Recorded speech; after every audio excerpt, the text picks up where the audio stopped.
Happy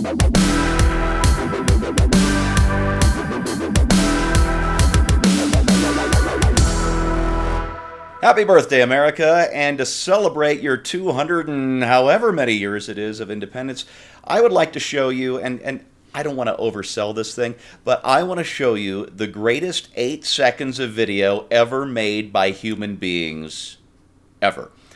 And it's a watermelon being destroyed by a firecracker the size of a stick of gum.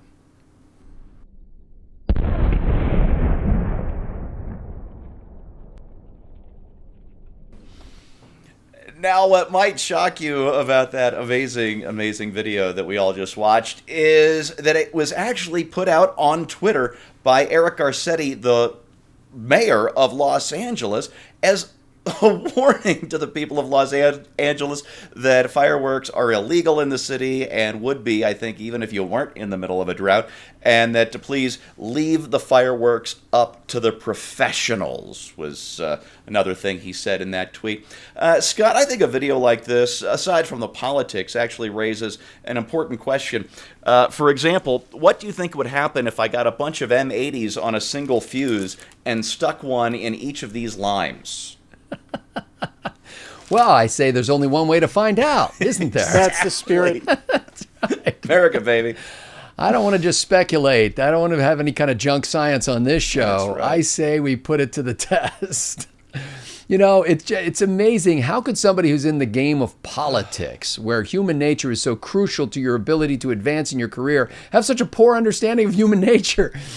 I mean, you show somebody that, and what red-blooded American boy, and I'll bet you 95% of the girls looked at that exploding watermelon and went, awesome. I wonder if I could get one. Does Walmart still have any watermelons? You know, I think that, you know, there are ways that he could have done this. I mean, a single photograph of a hand missing a few fingers would have been a powerful discouragement to people fiddling around with explosive devices. Now, people still do that because most people think that idiot blew his fingers off. I'm not going to blow my fingers off. But to do this, to show this spectacular high-definition, slow-motion explosion of a watermelon, you know, Gallagher had a whole career built on this concept that people love to see exploding watermelons and want more of it. Indeed. All right, Bill, I watched this video and I devised a little personality test that I would like you to take, because I think that witnessing something like this really divides human beings into one of two camps.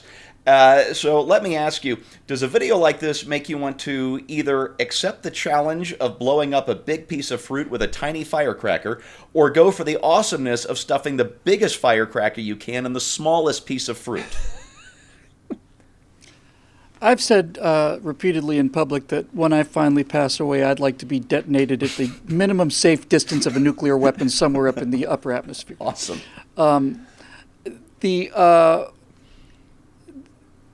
I live in Los Angeles, and so let me just get one thing out of the way first.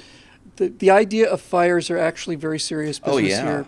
I recently saw and then did an awful lot of reading and an awful lot of follow-up on the Yarnell Hill fire that killed those 19 Granite Mountain hotshot firefighters. It's just an absolute tragedy. The fire, they just were going to a safe place. They ducked behind a ridge line that put the fire out of view for something like 7 or 8 minutes or something. And by the time they came around the corner, the fire had cut off. Their escape was horrible. Yeah. So with that said, the fire's not a joke out here. And now that I've gotten that out of the way, I mean sincerely from the bottom of my heart that I am very concerned about the risk of fire, but I'm far more concerned about the loss of rebellion to imposed authority when it comes time to taking care of all of the fun left in American society. I'll risk the fires for that, actually. And I live out here. My favorite part of this was by far the reaction to the people and the thing of the people responding to the tweet. And the thing that surprised me the most was I could not find a single, not one, now I didn't look exhaustively, but I looked at 40 or 50 of them. I couldn't find a single person saying, thank you very much, Mayor Garcetti, for keeping the city safe. I pulled just a few of my pulled a few of my favorites, good. if you don't mind, Steve. Please. Yeah, and I do this because it's Independence Day. It's Independence Day, and sometimes independence, as my subject for Right Angle this week is independence. Sometimes independence means being independent from wisdom, but nevertheless, it is freedom, and that's what is the ultimate virtue. So here's a couple of my favorite responses to this tweet. Actually, I think this first one is the best one. The Garcetti tweet said fireworks are illegal in Los Angeles, and somebody on Romina on Twitter said, "Mr. Mayor, is that the first time you ever used the word illegal?" That was classic. Somebody said, "I hope you get a better social media manager before Iowa." I think he's thinking about running for president. There are a number of them like this. This is awesome. A guy named Ergfeeder wrote, "Can you tell me exactly what firework this is? I'm sure not to buy it." Somebody said it's Kia Lipti says there's nothing fun about watching fireworks. The joy is in lighting them and then running away. There's a picture of Keck. And below that, Amish meme guy. Picture of Keck. And below that, he wrote, "One day your unholy reign will end. Your serfs will be free men. Hallelujah." Somebody said, "Now do a mailbox." Somebody said, "Where can I buy the exploding gum?" And then a guy named Matt said, "Do it again, but this time light it and roll it down a hill and use a mortar so it explodes into watermelon paste and rainbow colors." This is what makes America a great country, and I'm as serious as I can be. Absolutely. It's what makes America great is this reaction to authority. I just can't tell you how much that means to me. So I'll close with a 4th of July fireworks story. Jeremy Boring, as many of you know, is the editor over at Daily Wire, and he got married in Texas on the 4th of July. I think it was 9 years ago. And I was invited to that wedding. And Jeremy's parents, as it turns out, were fireworks distributors, part-time fireworks distributors. So for his wedding and 4th of July celebration, I'm just guessing off the top of my head, but I'm going to say there was 10 grand worth of fireworks there. We went out into the garage and came out with armloads of boxes of the big mortar tube kind of fireworks. And there were young kids out there lighting them and running, walking away, and we teach them how to do it safe and stuff. And I remember one time somebody lit one. I turned and I'm looking down this tube and I thought, and I take a step back and this thing just goes whoosh. It likely would have killed me. But seriously, honestly, I'm not joking now. What better way to go, right? I mean, it's real. I'm serious as I can be. But here's the point. When it was all over, after hours and hours and hours of launching them and watching them, we went back into the garage and we realized that we were all covered in gray soot and tiny little pieces of paper. Yep. Because there was so much going on up there that this little rain cloud of burnt gunpowder and paper wadding and containers of the fireworks were just bathed in it. It was the greatest 4th of July ever. And if you can't trust people with fireworks because they might blow off a finger, then you probably can't trust them with ruling themselves or defending themselves or allowing them to say what's on their mind or anything else.